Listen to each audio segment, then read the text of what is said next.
Assalamualaikum warahmatullahi wabarakatuh. Bismillahirrahmanirrahim. Subhanakallahumma rabbana la ilma lana illa ma 'allamtana innaka antal alimul hakim. Wa tub 'alaina innaka antat tawwabur rahim. Wa taqabbal minna innaka antas samiul alim. Allahumma iftah lana 'ilmataka وانصر علينا رحمتك يا ذا الجلال والإكرام يا ذا الجلال والإكرام والحمد لله رب العالمين. بسم الله الرحمن الرحيم. الحمد لله رب العالمين والصلاة والسلام على أشرف الأنبياء والمرسلين وعلى آله وصحبه أجمعين. أما بعد. قال الله تعالى في كتابه الكريم: أعوذ بالله من الشيطان الرجيم. بسم الله الرحمن الرحيم. يا أيها الذين آمنوا اتقوا الله وكونوا مع الصادقين. صدق الله العظيم وصدق رسوله الكريم ونحن على ذلك من الشاهدين والشاكرين والحمد لله رب العالمين. Jamaah salat Isya Masjid Jami' Maqata Simpruk diberikan Allah Subhanahu wa taala. Syukur alhamdulillah, malam ini Allah masih melimpahkan beribu-ribu nikmat kepada kita semuanya. Dan di antara nikmat yang sudah kita syukurin adalah nikmat sehat. Dengan nikmat sehat itu kita gunakan untuk mendekatkan diri kita kepada Allah, untuk beribadah kepada Allah. Di antaranya sholat berjamaah, kemudian duduk di majelis ilmi. Mudah-mudahan apa yang kita lakukan, apa yang kita kerjakan saat ini, apa yang kita amalkan, baik yang sudah maupun yang akan kita jalankan, nantinya diterima Allah Subhanahu wa taala. Dijadikan amal itu sebagai penyebab datangnya ridha Allah, rahmat Allah, dan terbukanya pintu-pintu surganya Allah Subhanahu wa taala buat kita, keluarga kita, dan saudara-saudara kita semuanya. Amin ya rabbal alamin. Baik, faslun ay hada sampai 23 ya. Wa kullu madza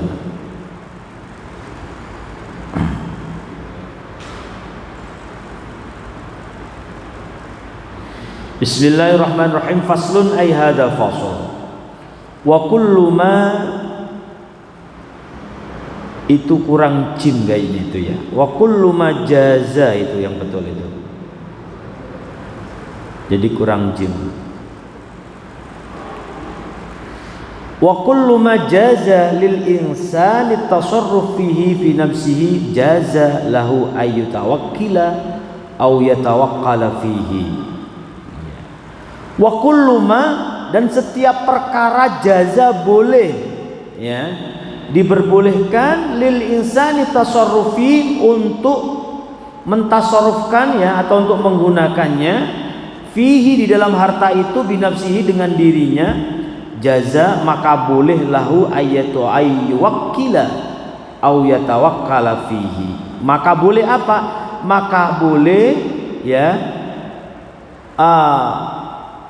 melakukan akad itu diwakilkan atau mewakilkan. Itu. Jadi ketika kita boleh menggunakan ini ya, mentasarufkan, menggunakan uang ya, menggunakan uang kita, ketika kita saja boleh melakukan sendiri, maka boleh dilakukan ya. Syarat kita bisa menggunakan uang kita, bisa mentasarufkan uang kita ya, bisa menggunakan kita dalam jual beli ya, dalam hal apapun, akad apapun. Kalau kita sendiri saja bisa melakukan, maka secara langsung kita bisa mewakilkan. Itu ya. Tapi kalau kita sendiri aja terkendala, mungkin kurang syarat. Ya, karena apa ya? Kita masih anak kecil, belum balik, masih anak kecil atau balita. Itu kan belum memenuhi syarat, belum sah dalam jual beli, maka tidak boleh diwakilkan. Gitu ya. Jadi atau begini, ini apa uangnya, atau uangnya harta kita itu dengan hasil yang diharamkan, sehingga kita belum sah untuk melakukan akad yang sah secara syariat, sehingga nggak boleh karena hartanya belum sah. Harta yang kita miliki aja belum sah, sehingga kita sendiri pun terkendala untuk menggunakan uang itu, maka nggak boleh diwakilkan, begitu ya.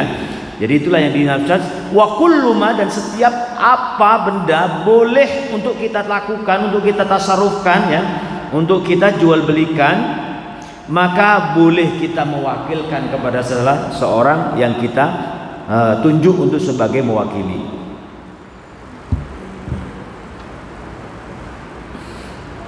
Contoh begini, ketika akad nikah, kita sebagai orang tua kan berhak untuk menjadi walinya.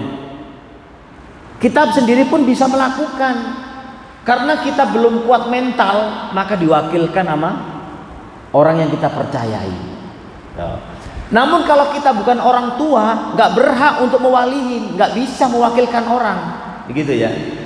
Kalau kita bukan orang tuanya asli, kita coba-coba saya wakilkan, nggak bisa, karena kita sendiri aja nggak mampu kok diwakilkan, gitu loh ya. Jadi syaratnya harus kita sendiri mampu, bisa secara syariat boleh, maka boleh diwakilkan, gitu. Ya, ada anak ya mau nikah, itu anak sendiri, anak kandung, kemudian diwakilkan karena mau menikahkan dengan sendirinya itu nggak kuat mental, nggak kuat umpamanya, akhirnya diwakilkan salah seorang yang dipercayainya.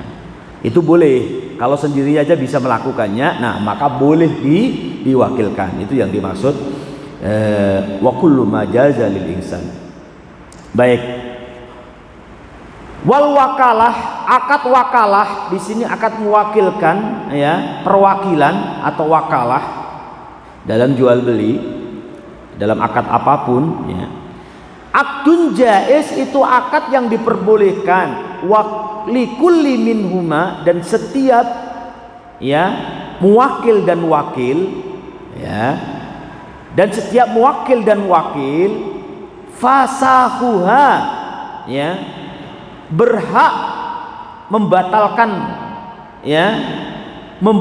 akad itu mata syaa, kapanpun dia mau ya, kapanpun dia mau. Jadi ketika ada akad perwakilan di antara dua insan ya, maka dua-duanya wakil atau muwakil itu berhak untuk membatalkan kapanpun. Kalau memang dia nggak sanggup, ya udah batalkin aja akadnya, akad perwakilannya. Kalau yang merasa nggak sanggup, kemudian kalau mulai nggak percaya, ya udah batalkan aja. Sudah mulai nggak percaya, ya, kamu sudah nggak punya hak menggunakan harta ini dalam menjual belikan, dalam menggunakan harta ini. Saya cabut perwakilan saya untuk saya berikan ke kamu. Saya cabut karena saya udah mulai nggak percaya. Atau udah mulai nggak nyaman yang diwakili, dia nggak mau, menolak, langsung jadi sudah batal itu akad perwakilan.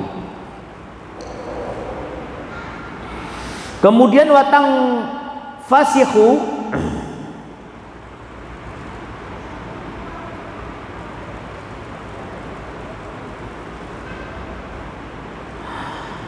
watang fasihu bimautihi ahadihima.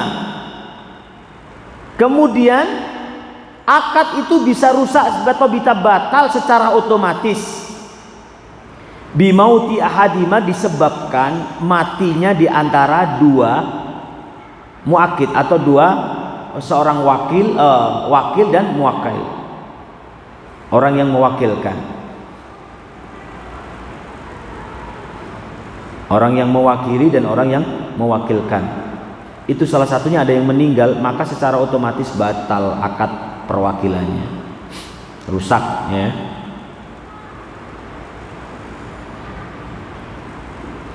Jadi watang fasihu dinyatakan batal bimauti ahadihima, disebabkan salah satunya ada yang meninggal, maka akad perwakilan itu batal. Ketika ada seorang yang mewakilkan sesuatu ya, yang mewakilkan meninggal, maka batal secara otomatis. Kemudian wal wakilu aminun fiha yaqbiduhu wa fiha yasrifuhu ya. Wakil itu harus bisa dipercaya ya. Ketika kita sudah mengamanahkan ya, mewakilkan sesuatu, ya otomatis Kita pilih-pilih orang lah kalau udah mempercayai. Ya, nggak mungkin kita pilih memasrahkan harta kita, menyerahkan harta kita, udah saya pasrahkan, saya wakilkan ke kamu dah. Ya, wakil itu biasanya orang yang dipercayai. Ya, orang yang sudah dipercayai. Nggak mungkin kalau orang mewakili itu orang yang kita ragu, jarang itu terjadi. Secara otomatis, secara naluri manusia, kalau kita sudah pasrah, sudah berani mewakilkan orang, berarti orang ini sudah dipercayai, sudah percayai. Jadi aminun fi yaqbiduhu, ya. Jadi aminun, dia sudah dipercayai dalam hal apa? Dalam hal menerima sesuatu yang kita berikan. Ya, dalam hal urusan apa? Oh, dia ahlinya gitu. Pokoknya kita memberikan perwakilan itu, menyerahkan amanah ya sesuai dengan keahliannya, ya. Oh, ini dalam bidang ini, maka dia insyaallah dapat dipercaya, karena kita sendiri yang tahu orang ini bisa apa enggak, orang ini amanah apa enggak, gitu loh.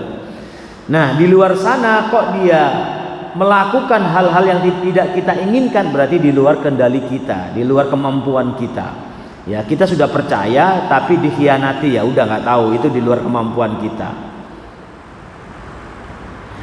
Nah, dalam hukum syariat itu kita nggak boleh mewakilkan kepada orang-orang yang fasik. Orang ini biasa nggak jujur dalam hal akhlak, dalam hal kebiasaan kehidupan manusia. Ini orang ini terkenal nggak jujur, tapi kita masih berani aja. Nah, itu ada salah satu ulama nggak boleh.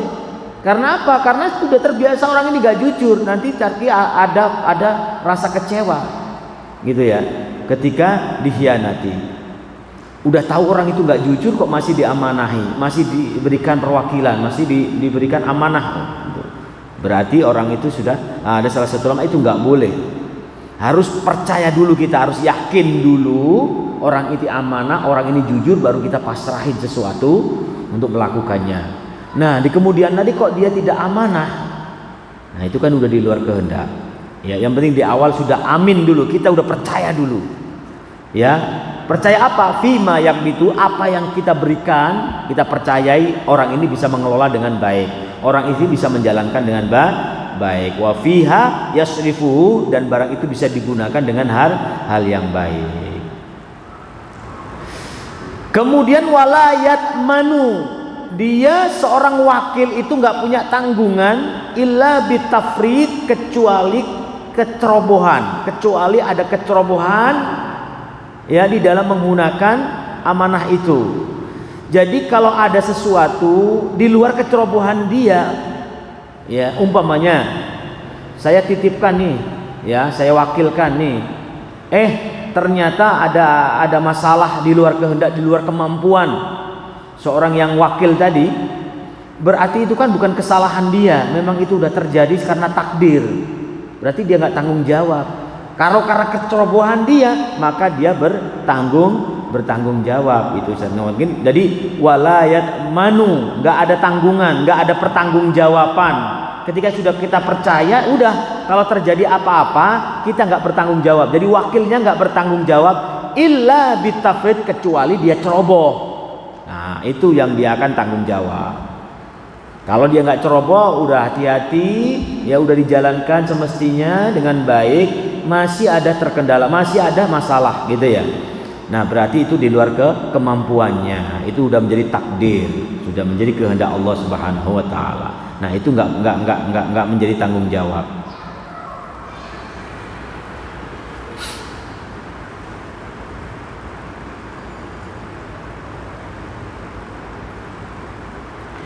Kemudian walaya juzu, wakil tidak boleh ayyabi'a menjual, wayastariya dan membeli, illa bisalasatin, kecuali 3 syarat. Seorang wakil, ini dalam jual beli ya, seorang wakil itu la yajuzu, tidak boleh ayyabi'a menjual, wayastari dan membeli, illa bisalasatin, kecuali 3 syara'id, 3 syarat. Ya. Yang pertama, ayyabi'a bisamanil misli, ya, ayyabi'a bisamanil misli, menjual dengan harga umum, ya, udah jualnya harga umum, umumnya harganya 100.000, ya udah dijual 100.000 bahkan lebih nggak apa-apa. Tapi kalau dijualnya 80.000, nah ini kan akan terjadi kerugian. Nggak umum, harga bukan umumnya kok dijual. Umumnya 100 ya 100. Ya, ini nggak boleh menjual harga tidak dibawa ke umumnya harga itu. Ya. Kalau menjual banyak untung ya nggak apa-apa, yang penting tidak merugikan. Umumnya 100 dijual 70. Dijual pokoknya di bawah harga umum gitu loh. Kan akan merugikan. Ya, berarti ada niat ini untuk merugikan orang yang telah memberikan kepercayaan kepada kita. Berarti ada niat yang nggak baik, itu yang tidak diperbolehkan. Tapi kalau kita menjualnya udah harga umum, kalau kita mau jual lebih dari 100 malah menguntungkan, itu malah lebih baik, ya, malah lebih bagus. Nah, kemudian wa ayyakuna naqdan binaqdihil balad, ya. Wa ayyakuna, dan adanya harta, ya, dengan harta daerah itu, maksudnya dengan mata uang daerah itu. Kita jual dengan dolar, ya nggak boleh. Kita jual dengan real atau dengan pound sterling, nggak boleh. Ya udah, kita jual dengan mata uang rupiah, ya. Kita itu, jadi mata uang daerah situ yang digunakan itu apa? Seumpamanya terjadi di Indonesia, di sebuah negara itu ada dua mata uang, maka kita jualnya harus dengan mata uang yang terbaik. Mana yang terbaik di antara dua itu? Seandainya ada ya di satu negara yang berlaku dua mata uang, umpamanya begitu. Nah, maka harus dengan harga mata uang terbaik itu di antaranya. Kalau dua-duanya sama, ya yang lebih manfaat yang mana? Begitu. Kalau sudah sama ininya ya, manfaatnya sama, nilainya sama, ya udah terserah mau pilih yang mana, diperbolehkannya. Pokoknya dipilih yang terbaik. Ya, karena kita diberikan amanah, harus digunakan dengan baik, ya. Orang itu kalau sudah memberikan amanah berarti itu sangat menghargai kita, begitu loh. Mempercayai itu sebuah kehormatan, ya. Kalau udah orang itu mempercayai, maka balasannya harus lebih baik, begitu. Amanah itu harus kita gunakan dengan sebaik-baik mungkin. Ketika dalam berdagang ya kita untungkan sebanyak-banyak mungkin. Seperti baginda Rasulullah SAW ketika membawa dagangan Sayyidah Khadijah.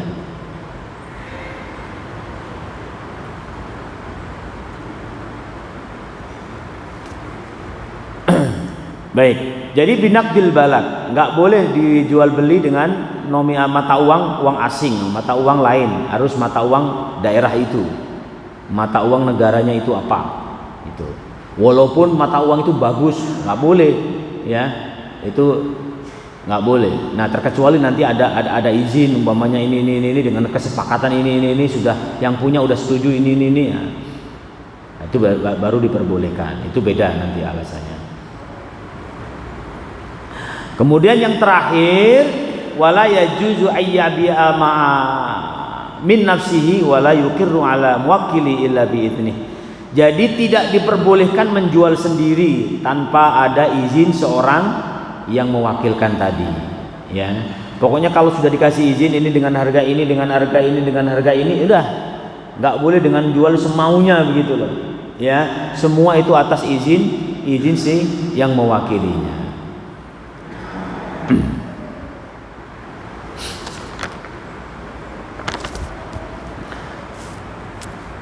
Baik, selanjutnya faslun ay hada fasl wal muqarru bihi darbani. Ya, ini bab menjelaskan tentang ikrar atau pengakuan. Beda dengan kesaksian, itu beda. Ini yang dimaksud adalah pengakuan. Muqarru bihi darban. Haqqullah ta'ala wa haqqul adami. Ya, pengakuan itu ada dua. Ya, pengakuan yang berhubungan dengan hak Allah. Yang kedua adalah hak sesama manusia atau hak Adam. Fahaqqullahi ta'ala yasihhu ruju' fihi 'anil iqrari bihi. Ya. Jadi hak Allah disahkan mencabut pengakuan.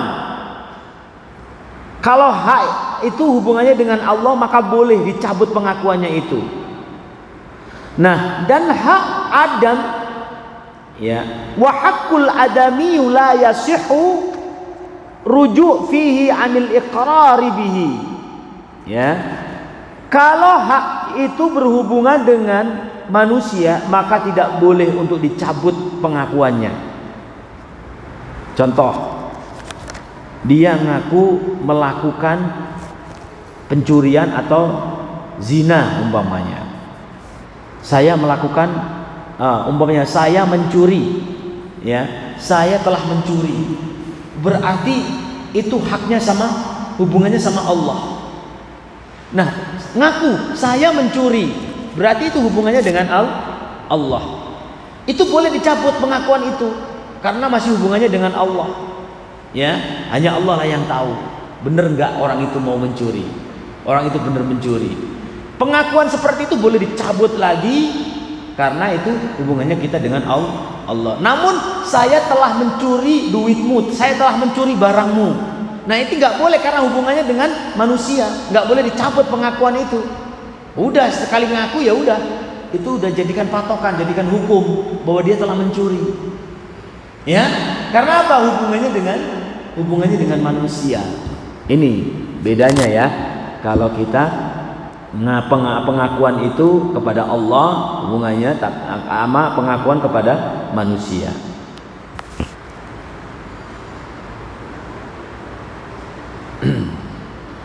Kemudian wataftakiru sihatul iqrar ila salati syara'id. Oke. Pengakuan membutuhkan 3 syarat. Ya. Taftakiru butuh sihatul iqrar untuk sahnya pengakuan ila salasati syara'id, butuh dengan 3 syarat. Yang pertama, pengakuan itu datangnya dari orang yang baligh. Ya, kalau belum baligh belum diakuin pengakuannya itu. Belum sah istilahnya. Kemudian wal aql, pengakuan itu datangnya dari orang yang berakal. Kalau orang gila nggak bisa kita jadikan pedoman, nggak bisa kita jadikan hukum. Ya, pengakuan. Orang gila ngaku nyuri gitu, nggak bisa jadikan hukum itu. Orang yang belum balik nggak bisa, walaupun ngaku dia nggak bisa. Kalau belum balik, mana masih anak-anak gitu, maka anak-anak nggak ada hukum, ya. Nggak tahu kalau undang-undang secara syariat ya, anak melakukan perbuatan ini, nah itu sebenarnya kalau menurut ini belum dia ngaku nggak bisa sah, pengakuannya itu belum sah karena belum balik.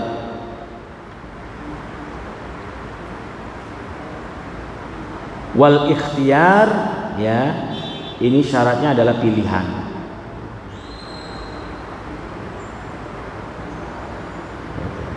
Yang ngakunya karena apa juga banyak pilihan. Nah, wa in kana bima li'tubira fihi syartun rabi' wa huwa rusyd.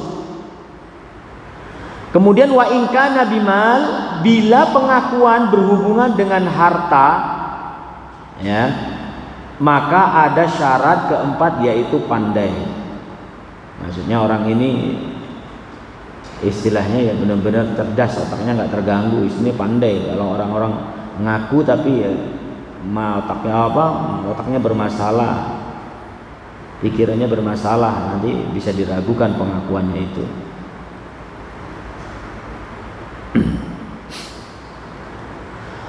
Wa idza qarra bi majhul ruji'a ilaihi fi bayani wa syikhul istisna. Ya, wa idza, dan ketika mengaku sesuatu yang tidak jelas.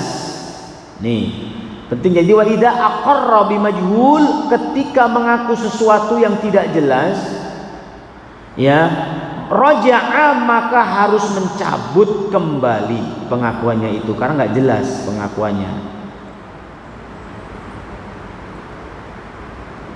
Pokoknya ngakunya nggak jelas, keterangannya itu nggak jelas gitu loh, maka segera dicabut pengakuannya.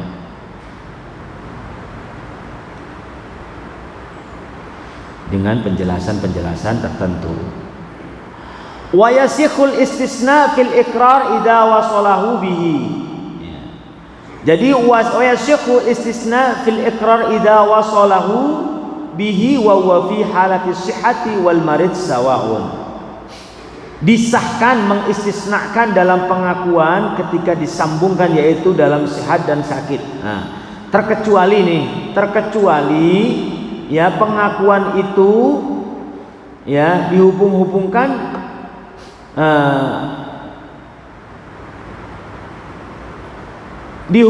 pokoknya disahkan mengistisnakan pengecualian dalam pengakuan ketika disambungkan fi halatis sihah idza wasala bihi wa huwa fi halatis sihah wal marid sawaun, sama ketika sakit maupun sehat ya.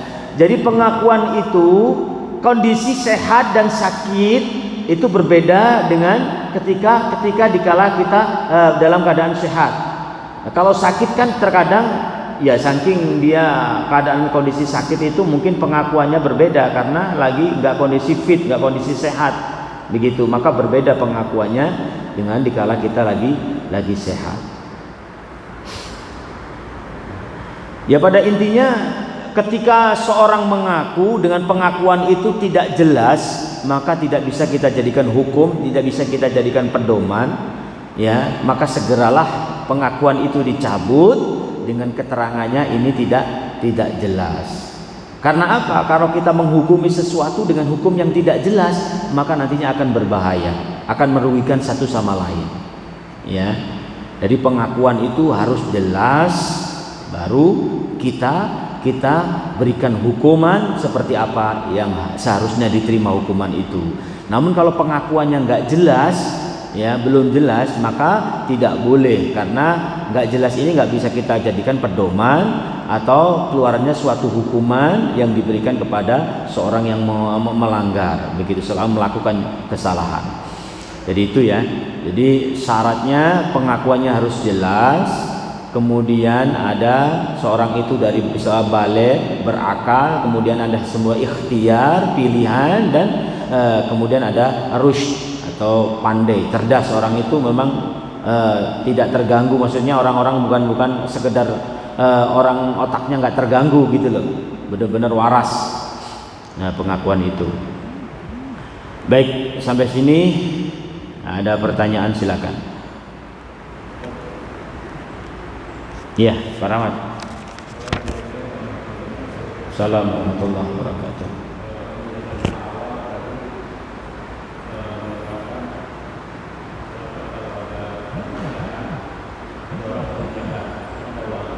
Ada wali ya, pernikahan wali. Hah? Walinya meninggal. Ya.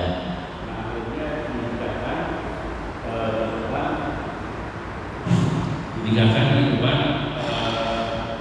orang tuanya sudah meninggal.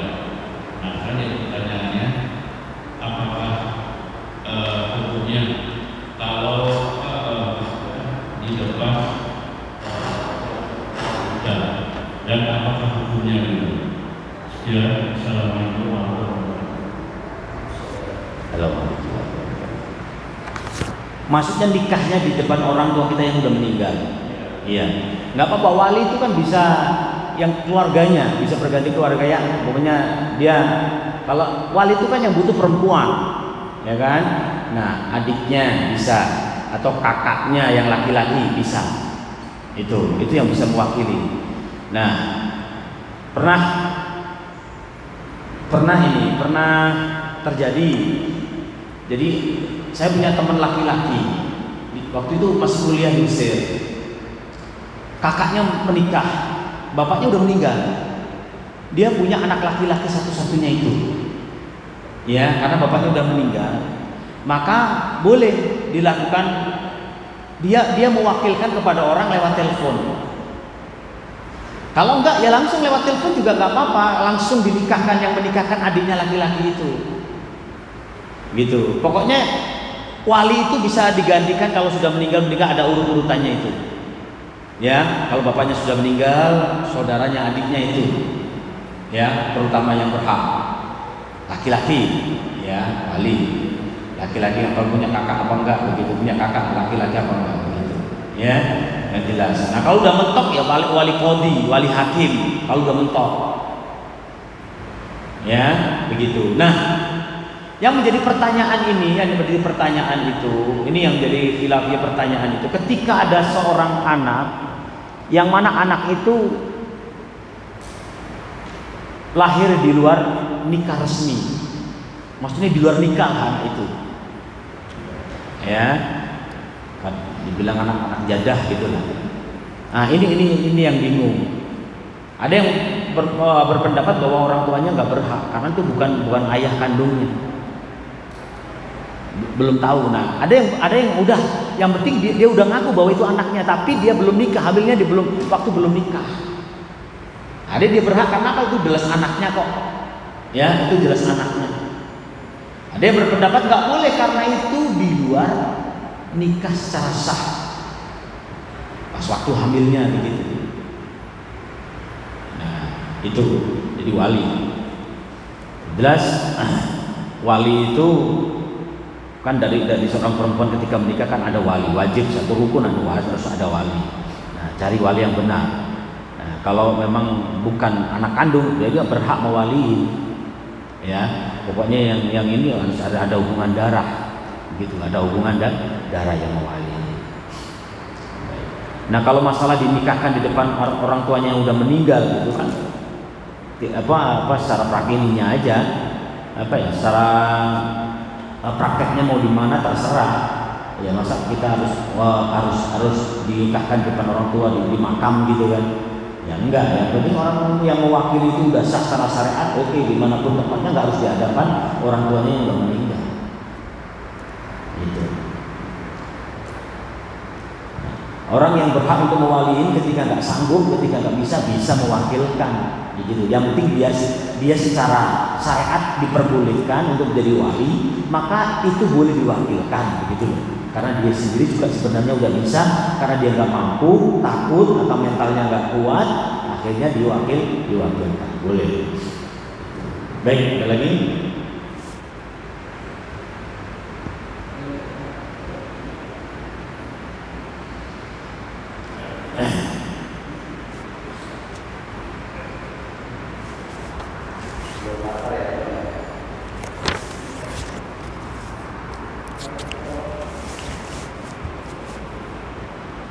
Bisa. Itu masalah wakil ini ya. Iya.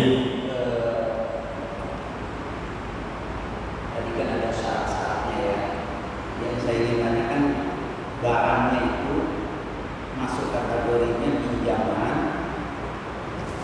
titipan, atau sewa. Pinjaman, titipan atau sewa. Dalam hal wakil tadi gitu ya, karena kan pasti ada berlaku di tiap hukum mereka berdua ya. Nah, saya menanyakan itu barang ini, ya hartanya ini dalam bentuk kategorinya sebagai barang titipan, pinjaman, atau sewa. Iya. Baik. Jadi kita harus jelaskan dulu nih. Orang muwakal sama yang wakil, orang yang mewakili dan yang diwakili itu harus jelas dulu. Ya, harus jelas dulu ini akadnya apa. Pokoknya dah saya wakilkan kamu melakukan akad apa nanti sama nih, saya sama A masih B melakukan akad wakil, akad perwakilan melakukan perwakilan. Nih, saya barang ini saya wakilkan ke kamu. Ini barang mau dipinjam si C. Berarti akadnya dia kan yang diberikan wakil kan orang-orang yang diberikan ini kan wakil. Ini udah dikasih tahu bahwa si C ini akadnya mau pinjem atau mau beli cash atau mau kredit. Nah, ini dua orang ini harus tahu dulu apa akadnya yang mau dilakukan sama si C. Itu syarat dalam syarahnya ada itu. Jadi seorang muwakil ya, muwakal atau muwakil, orang yang mau mewakilkan, dan orang yang diwakili, orang yang kena orang wakil, seorang wakil itu tahu dulu gimana akadnya. Akadnya ini yang mau dilakukan apa dengan si C ini? Ya. A, B melakukan akad perwakilan. Akadnya apa dulu ya? Dah. Barang ini akadnya boleh boleh disewa, boleh dikredit, boleh cash, terserah. Dan kalau cash semua ditentukan harga-harganya. Kalau cash berapa, kalau kredit berapa, kalau sewa berapa. Itu semuanya udah dilakukan akad perwakilan. Nah, inilah yang nanti yang wakil inilah punya hak untuk menggunakan sama si C. Ya, si C mau apa? Mau beli cash, ya udah situ harganya. Ya, jadi jelas dulu akad perwakilannya, kita perjelas dulu apa, gitu loh. Jadi si wakil tadi biar leluasa menggunakan untuk melakukan akad kepada pihak lain, yaitu si C. Begitu. Yang penting jelas dulu ini apa akadnya. Kalau dia nggak boleh, ini harus cash, nggak boleh kredit. Dijual, wakilnya dijual dengan kredit, dia dapat keuntungan. Nah, ini nggak boleh, karena udah akadnya perwakilannya di cash. Jual ini cash, nggak boleh dikredit ya. Ini saya pasrahkan, saya wakilkan ke kamu bahwa barang ini dijual cash, nggak boleh kredit. Ternyata sama wakilnya dikredit karena pingin ambil keuntungan umpamanya. Ya, berarti itu nggak boleh akad seperti itu, karena akad awalnya dengan akad perwakilan tadi ini harus cash, nggak boleh kredit. Tapi kalau sudah dikasih izin, sudah sepakat, ini barang saya pasrahkan, saya wakilkan ke kamu, nanti ketika ada pembeli mau cash mau kredit mau silahkan, gitu. Bisa. Ya. Tanpa perantara, jual rumah tanpa perantara. Nah, itu nggak ada wakil, langsung dia berarti kan. Kalau tanpa perantara berarti nggak ada wakil. Iya. Ya kalau calo berarti itu wakil kan. Calo itu wakil. Nah, itu tinggal calo tadi wakilnya gimana? Kesepakatannya sama calo. Gitu. Calo itu belum tentu wakil, mengarahkan doang. Ya kan? Karena pada hakikatnya sebelumnya belum ada perjanjian, datang-datang aja, Pak ini ada pembeli. Udah ngomong-ngomong sekalian nih, ngarahkan aja calo sebenarnya. Iya, mediator doang. Dia nggak ada akad perwakilan gitu loh, nggak ada, sebelumnya nggak ada. Kecuali ini saya nunjuk orang jualin rumah saya ya, saya wakilkan ke kamu, terserah mau jual kredit mau jual cash. Yang penting kalau kredit segini, kalau cash segini, terserah. Nah itu berarti sudah ada akad perwakilan. Itu aja. Baik, satu lagi.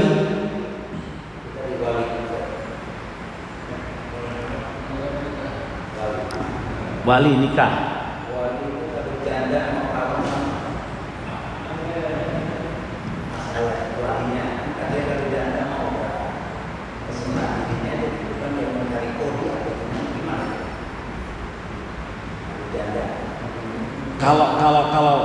Kalau udah pernah nikah gitu, udah janda ya. Itu kan berarti itu kan memang ada dalam salah satu kitab, ketika akad nikah awal, di awal itulah yang wajib ada wali yang ada hubungan darah. Nah, ketika sudah janda, ketika sudah dia sebenarnya tetap ada ulama mengatakan, kebanyakan jumhur ulama mengatakan tetap dia harus punya wali. Karena namanya akad.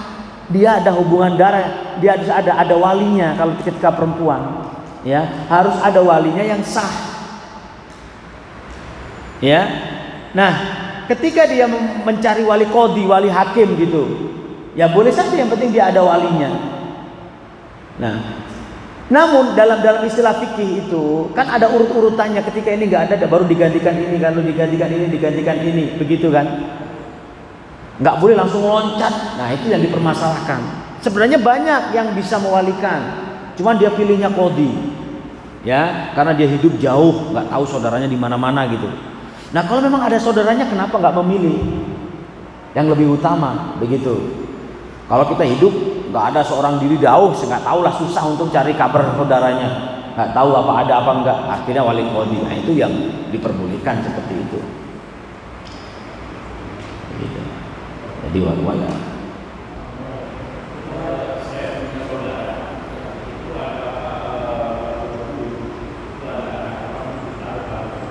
Hah? Ya.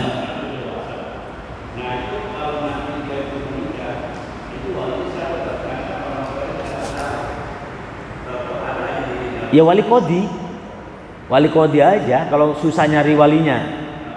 Iya kita wali qadhi, wali hakim. Iya nggak apa-apa, wali hakim sah. Iya wali hakim.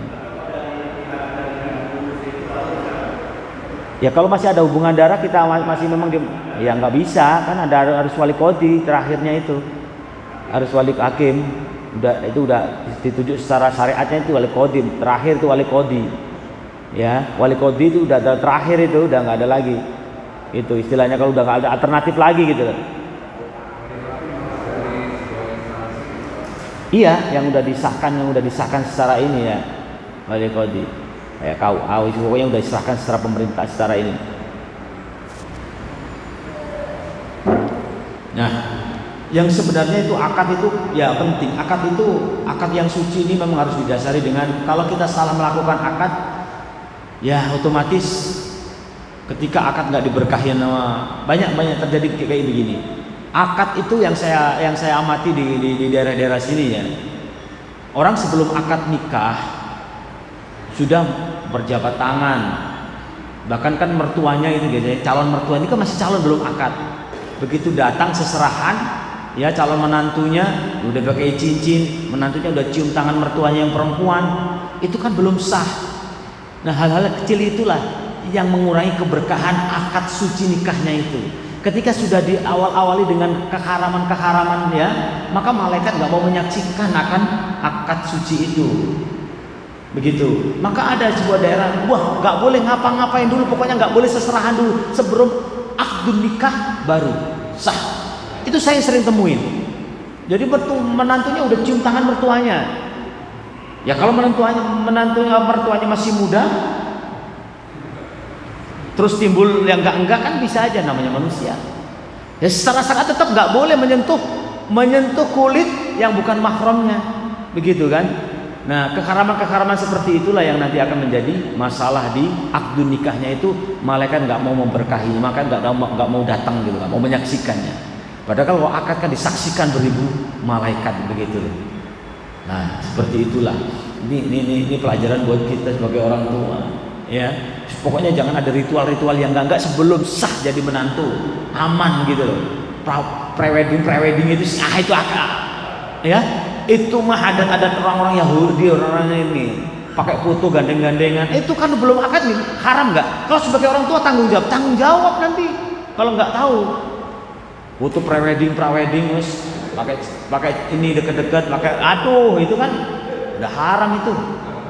Sebagai orang tua, nanti kedepannya awalnya udah haram, awalnya udah banyak kemaksiatan, nanti kedepannya pingin diberkahi pernikahannya dari mana?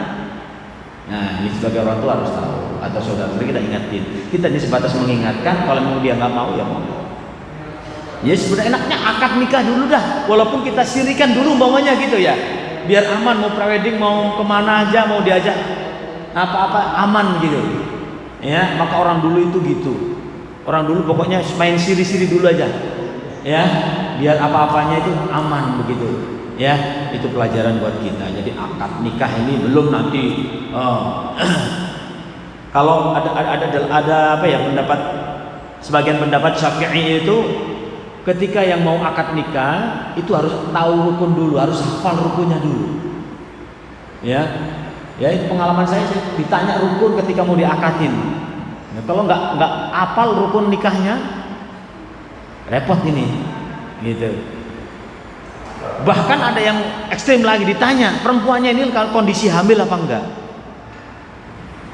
Nah kalau kondisi hamil ini yang bertanggung jawab nanti walinya, yang menjadi hakim, yang ngakatin, yang nikahin itu yang akan bertanggung jawab. Itu. Nah, itu belum begitu. Itu masalah-masalah benar-benar harus diluruskan, harus dicari kebenarannya itu. Ya. Allahu a'lam bishawab. Kita tutup. Mudah-mudahan pertemuan ini membawa manfaat buat kita semuanya. Al-Fatihah. Alhamdulillahirabbil alamin. Radal ladina an'amta 'alaihim ghairil maghdubi 'alaihim waladdallin. Astagfirullahaladzim. Bismillahirrahmanirrahim. Allahumma shalli wa sallim 'ala sayyidina Muhammad wa 'ala ali sayyidina Muhammad. Alhamdulillahirabbil alamin. Hamdu syakirin bila na'im hamdu rabbina wa kafiran mazidan. Ya Rabbana wa lakal hamdu wa lakal syukru kama yanbaghi li jalali wajhika wa 'azimi sultanik.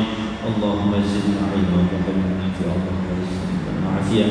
Allahumma zidna 'ilman nafi'an wa rizqan طيب واسع برحمتك يا ارحم الراحمين. اللهم ارزقنا الاستقامة الخاتمة. اللهم اجعلنا آخر كلامنا من الدنيا إلى أجلنا قول لا إله إلا الله محمد رسول الله صلى الله عليه وسلم. ربنا آتنا في الدنيا حسنة وفي الآخرة حسنة وقنا عذاب النار. صلى الله على سيدنا محمد سبحانك رب العزة عما يصفون وسلام على المرسلين والحمد لله رب العالمين. سبحانك اللهم وبحمدك أشهد أن لا إله إلا أنت أستغفرك وأتوب إليك. Kurang lebihnya mohon maaf. Assalamualaikum warahmatullahi wabarakatuh.